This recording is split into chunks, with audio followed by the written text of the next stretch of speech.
Blue Beast Tales by the Paranoid PI. The Unencumbered Bear. The hulking form descended from the hills, an unnatural blue staining its fur like a toxic bruise. It was a bear, but not of any kind the locals had ever seen. The abandoned silver mine, they whispered, had poisoned the land, twisted the wildlife.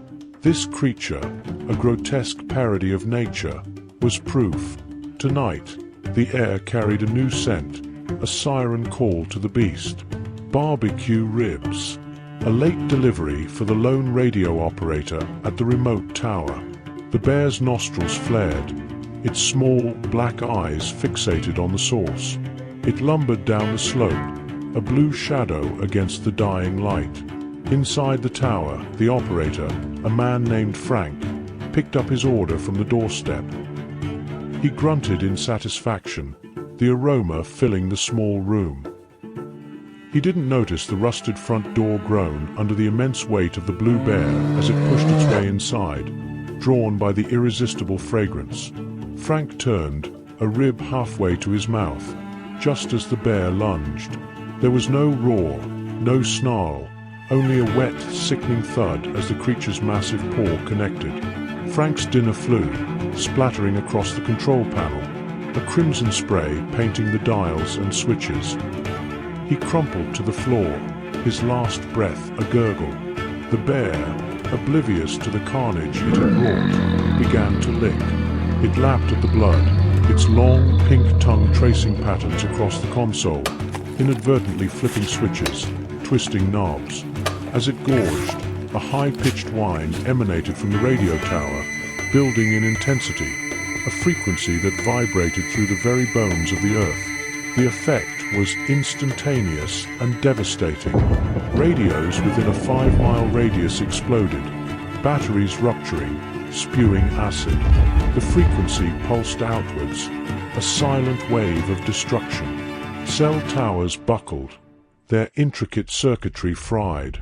Old cars, their radios integral to their electrical systems, became mobile bombs, their engines seizing, their wiring sparking, erupting in flames. The nearby town descended into chaos. Buildings caught fire, fueled by the exploding vehicles. The air crackled with the sound of popping radios, a macabre symphony of destruction. Then, as quickly as it began, the wave subsided, replaced by a heavy, dark rain that extinguished the blazes, leaving the town a smoldering ruin. The blue bear emerged from the radio tower, its fur matted with blood, its eyes glowing with an eerie luminescence. It wandered into the ruined town, a phantom of the apocalypse, and began to hunt. The few survivors who ventured out from their shattered homes became its prey.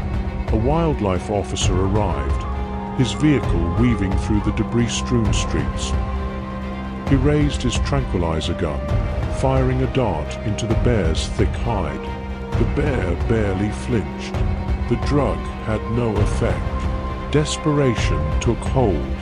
The townsfolk, those who remained, gathered in the town square, armed with whatever weapons they could find. They formed a ragged line, the last stand against the blue monstrosity. As the bear charged, they unleashed a volley of gunfire. Bullets ripped into its flesh, but the creature kept coming, its blue fur seemingly impervious to the onslaught. Finally, in the center of the square, the bear staggered and fell. A collective sigh of relief swept through the crowd, but their respite was short-lived. From the edge of the woods, two smaller figures emerged, their fur a lighter shade of blue, almost azure. Bear cubs. The wildlife officer, his face grim, stepped forward. He herded the cubs, whimpering and confused, into a waiting horse float.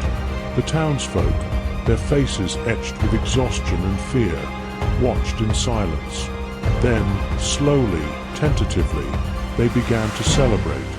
The day of destruction was over, or so they thought. The blue plague had just begun.